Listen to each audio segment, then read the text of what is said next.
ایک بزرگ کا واقعہ ہے کہ وہ کاروبار کے لیے، روزگار کے لیے ایک بار کسی جنگل سے گزر رہے تھے اور کام کے لیے گھر سے نکلے تھے۔ عبادت گزار بھی تھے مگر ظاہر روزی بھی کمانی تھی۔ مگر اچانک انہوں نے ایک منظر دیکھا کہ ایک لومڑی ہے، بڑی فربا ہے، تر و تازہ ہے، اور اس کے ہاتھ پیر بھی نہیں ہیں اور وہ اندھی بھی ہے۔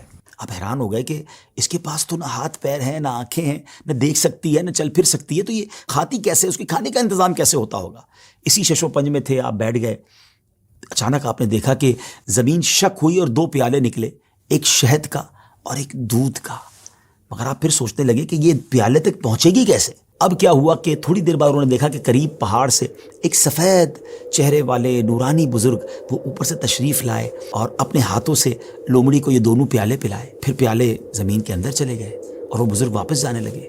تو یہ جو عبادت گزار شخص تھے، بزرگ تھے، یہ دوڑے اور جا کر ان کا دامن تھام لیا کہ حضور آپ تعارف تو کروائیں، آپ کون ہیں اور آپ کیوں یہ آئے تھے اس لومڑی کو یہ کھانا کھلانے؟ تو انہوں نے کہا کہ میں اللہ کے فرشتوں میں سے ایک فرشتہ ہوں اور میری ایک ڈیوٹی ہے کہ میں صبح و شام یہاں پر آؤں اور اس لومڑی کو اپنے ہاتھوں سے جو غذا ہے وہ کھلاؤں۔ ان بزرگ کی تو جس کو کہنا کہ طبیعت ہی چینج ہو گئی کہ جو رب اس لومڑی کو اس حالت میں بھی روزانہ رزق دے سکتا ہے تو وہ تو مجھے بھی رزق دے گا، مجھے کیا ضرورت ہے کام کاج کے لیے تکلیف اٹھانے کی؟ آپ جنگل میں چلے گئے اور اللہ کی عبادت میں مصروف ہو گئے۔ کئی دن عبادت کی، 7 دن ہو گئے مگر کچھ کھانے کو نہ ملا، بھوک سے برا حال ہو گیا۔ اللہ کی بارگاہ میں فریاد کی، میرے مالک مجھے بھی تو کوئی لقمہ غذا عطا فرما، اب بھوک برداشت کرنے کی طاقت نہیں ہے، یا میری روح قبض کر لے۔ اللہ کی طرف سے یہ ارشاد ہوا، یہ پیغام ملا کہ اے میرے بندے اپنے ہاتھ سے کماؤ، کسب حلال کرنا ہے، کوشش کرنی ہے، خود بھی کماؤ اور محتاجوں کو بھی کھلاؤ۔ جب اللہ کریم کی طرف سے یہ حکم ملا تو پھر ان بزرگ نے کیا کیا؟ پہاڑ سے اتر گئے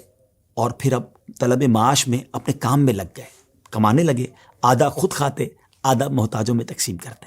اس واقعے سے سیکھنے کو یہ ملا کہ یہ دنیا عالم اسباب ہے، توکل یہ نہیں ہے کہ بندہ گھر میں بیٹھ جائے کہ بس اللہ روزی دے گا۔ یقیناً رب روزی دینے والا ہے مگر اسی نے اس دنیا میں اسباب بنائے ہیں اور ہمیں اپنے ہاتھ سے کام کرنے کا بھی حکم دیا گیا ہے۔ تو کوشش کرنی ہے، ہاں کوشش کر کے جو اسباب اختیار کیے اسی کو سب کچھ نہ سمجھیں کہ چونکہ میری دکان ہے اس لیے مجھے رزق ملتا ہے۔ نہیں، رزق جو ہے وہ رب عز و جل ہی عطا فرمانے والا ہے، رازق وہی ہے، بھروسہ اس پر ہو اسباب پر نہیں۔ لیکن توکل کو اس طرح نہ سمجھے کوئی کہ جناب اب کچھ کرنے کی ضرورت نہیں ہے۔ ایک بار ایک صحابی رسول نبی پاک علیہ الصلوۃ والسلام کی بارگاہ میں آئے اور عرض کی کہ حضور میرے ساتھ اونٹ بھی ہے، کیا میں اس کو باندھ کر اللہ پر بھروسہ کروں یا ایسے ہی چھوڑ کر رب پر توکل کروں؟ تو نبی پاک علیہ الصلوۃ والسلام نے بڑا کمال کا ارشاد فرمایا کہ پہلے اس کو باندھو اور پھر رب پر بھروسہ کرو۔ تو ناظرین، ایکچول تعریف توکل کی یہ ہے کہ ہمیں اسباب اختیار کرنے ہیں مگر خالق اسباب پر بھروسہ کرنا ہے۔ تو امید ہے کہ بہت ساری باتیں سمجھ آ گئی ہوگی۔ وہ رب سب کو رزق دیتا ہے، وہ ہمیں بھی دے گا۔